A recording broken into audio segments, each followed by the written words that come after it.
Yes, hello everyone. My name is Tamara Tamimi. I am from Jerusalem, Palestine, and I will be speaking to you today about the impact of the Israeli occupation on gender equality in Palestine.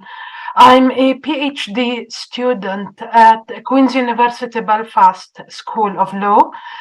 My research focuses on issues around law, the effectiveness of law, and bringing about justice for Palestinians.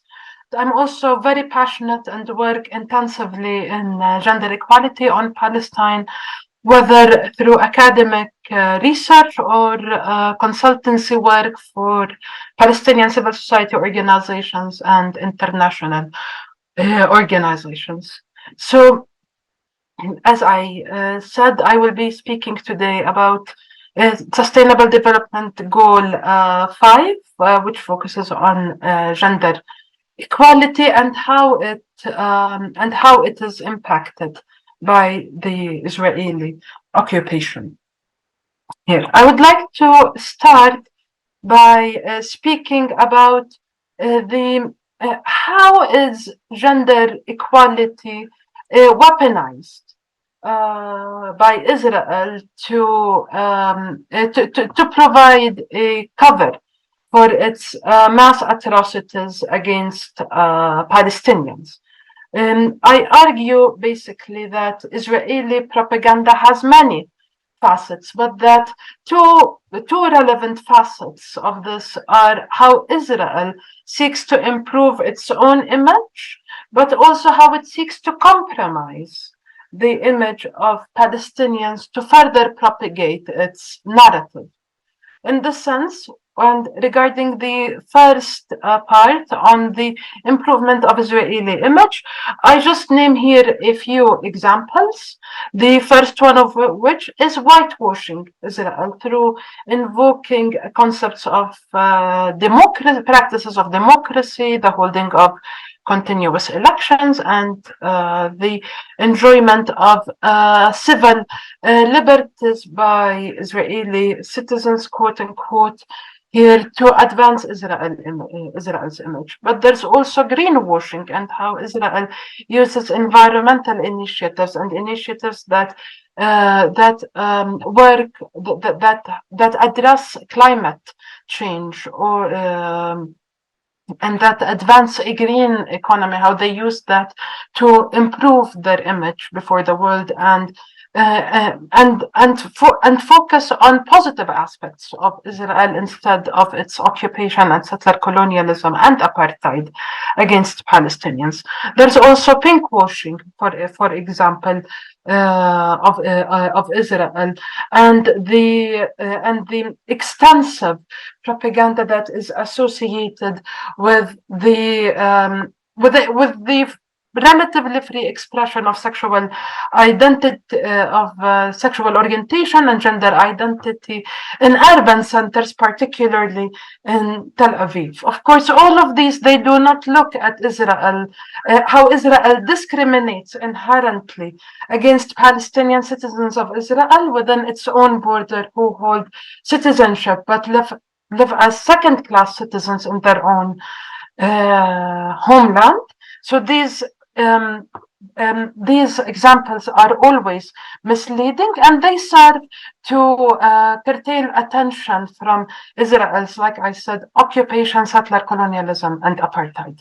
But going hand in hand with the improvement of the image of Israel is the compromise of the Palestinian image. And this is done not only by Israel and Israeli media, but also advanced and propagated through Western media, where Palestinians are portrayed as terrorists, they are portrayed as misogynists, they are portrayed as homophobic, and there is an overall portrayal of Palestinians as conservative as opposed to Israeli liberalism and progressiveness in here.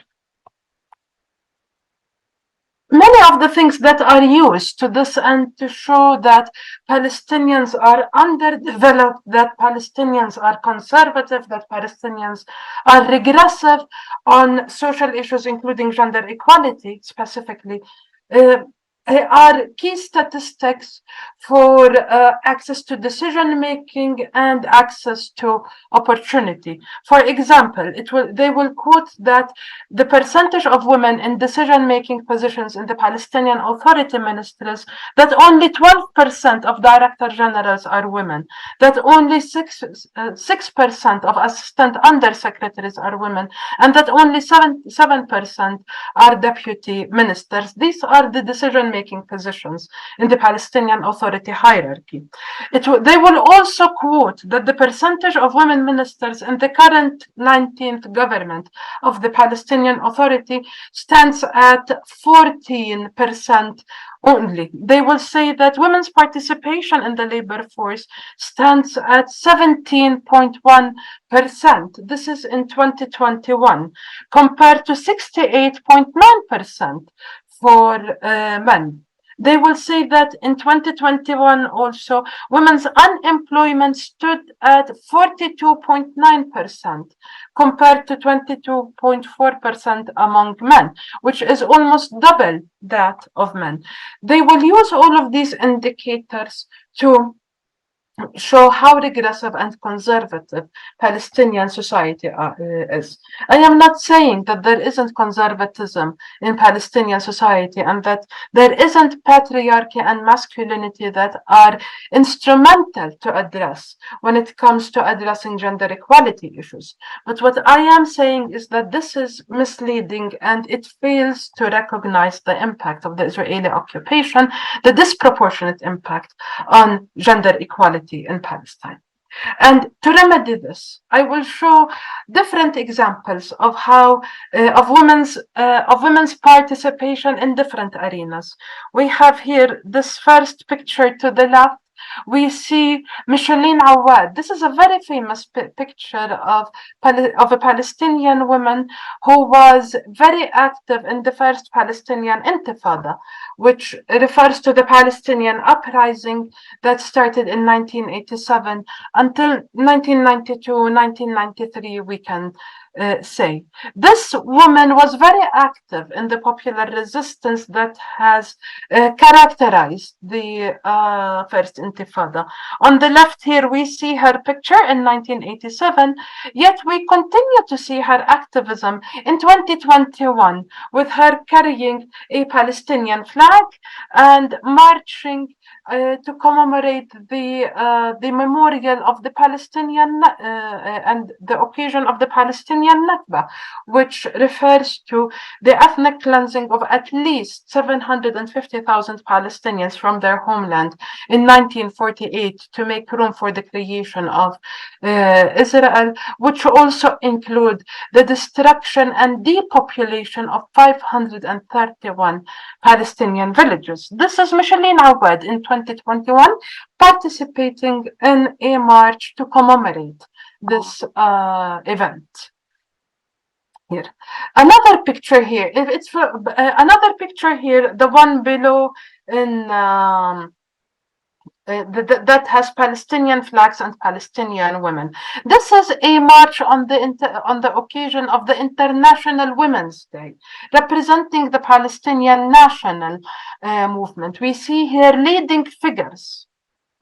We see here leading figures from the Palestinian civil society and the Palestinian national movement, directly protesting the Israeli occupation, as you can see here in the background, the apartheid annexation wall, and just in front of these women, the remainder of the picture would have showed Kalandia checkpoint, which is one of the largest checkpoints in the West Bank and the largest and main checkpoint separating Ramallah from Jerusalem.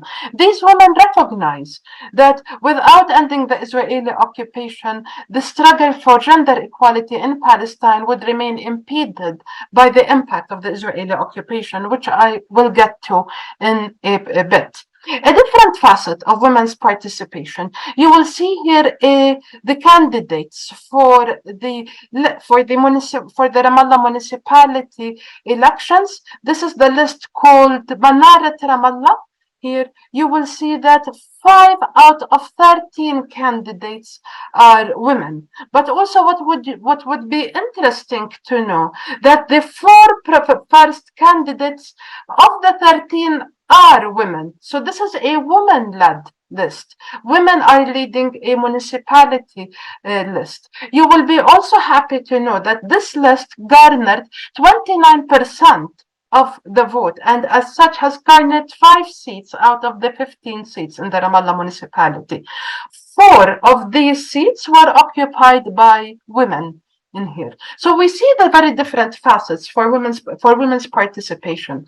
We also see that women's participation, women, even unemployed women, like if we go back here and we see that 42% or 43% of women are unemployed, this doesn't negate their economic agency inside the household due to the prevalent gender roles. It is women who decide how is the limited salary, that which I will get to in a bit, how it will be spent, what are the priorities, how is it to go about the different priorities in here. But now I want to tell you a little bit more about the disproportionate impact of the Israeli occupation on women. As we all know, that the Palestinian economy is completely dependent on the Israeli economy. And this, of course, has a very severe impact on the generation of work opportunities. Because there is limited work opportunities available, what this means is that priority is given to males' employment over women's employment, given the prevalent gender roles and how men are primarily responsible and assume the role of the breadwinner for the family. Secondly, because men are seen as the primary breadwinner, women's employment is more perceived as an economical need rather than a human right. If women are able to secure work opportunities to contribute to the household and economic portion of the household responsibilities, that's great, but it is not seen as her primary responsibility after all. And as such, employment of women is given lesser of a priority compared to employment of men. Now, going back to the issue of the generation of work opportunities, we have an interesting statistic here. When we look at women's unemployment, we see that it is about 43%, but that if we look closer by region, it stands at 29% in the West Bank. It rises to 65% on Gaza. So we see the detrimental impact of the siege on Gaza here and its limitation of economic opportunity and how it has a disproportionate impact on women. This is also seen very clearly among men, because men's unemployment stands at 12.4% in the West Bank. It rises to almost 42% in Gaza. So we see that with the rise of unemployment among that, the limited availability of economic opportunity, it increases the unemployment of men, which inherently increases the unemployment of women, because men are perceived as the primary breadwinners within the family.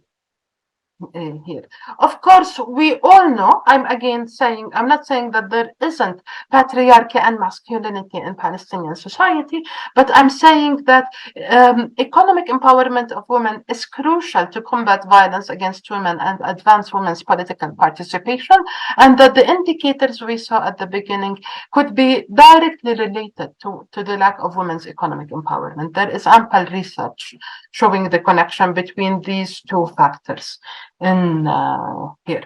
The last thing that I will say about this before I go and take home demolitions as a small case study is that the violence of the occupation is perpetrated against all Palestinians in here, but we also see it very much directly targeted against men, whether at checkpoints, whether in raids, whether through detainment and arrest, many different forms of violence.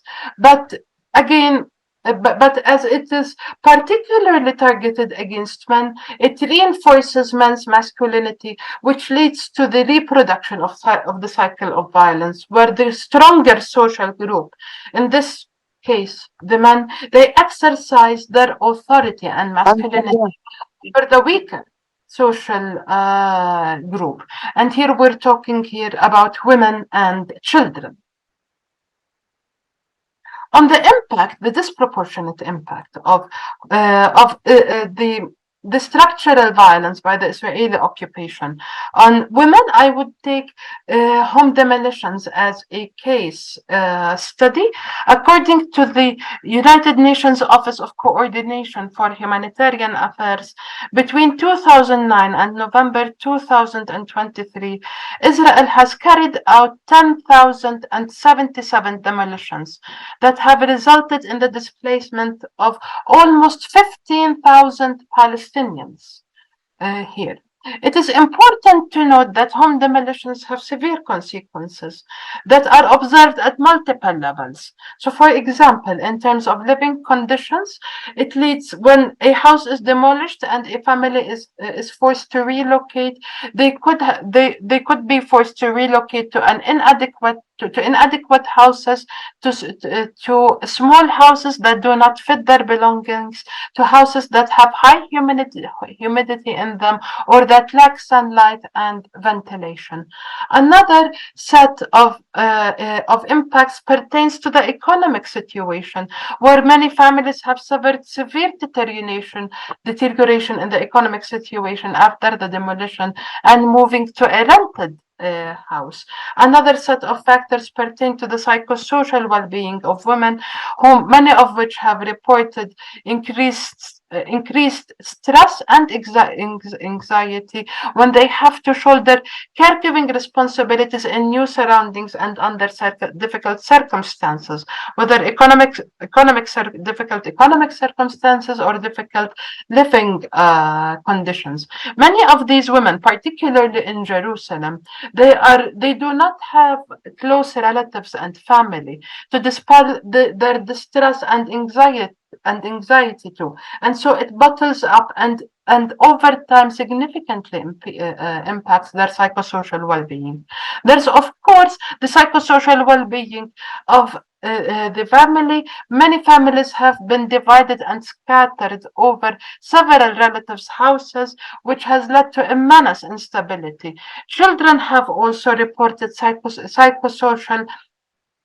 psychosocial problems from missing their houses, missing their friends, their neighborhoods and surroundings, as well as their toys, because the vast majority of families, when there is a demolition, they are given very little notice and lose the vast majority of their belongings. Now, of course, all of these, like I said, it's targeted against all of Palestinians, but they disproportionately impact women because they are responsible for caregiving responsibilities, for providing emotional and psychological support to the family, and all of these different things due to the prevalent gender roles.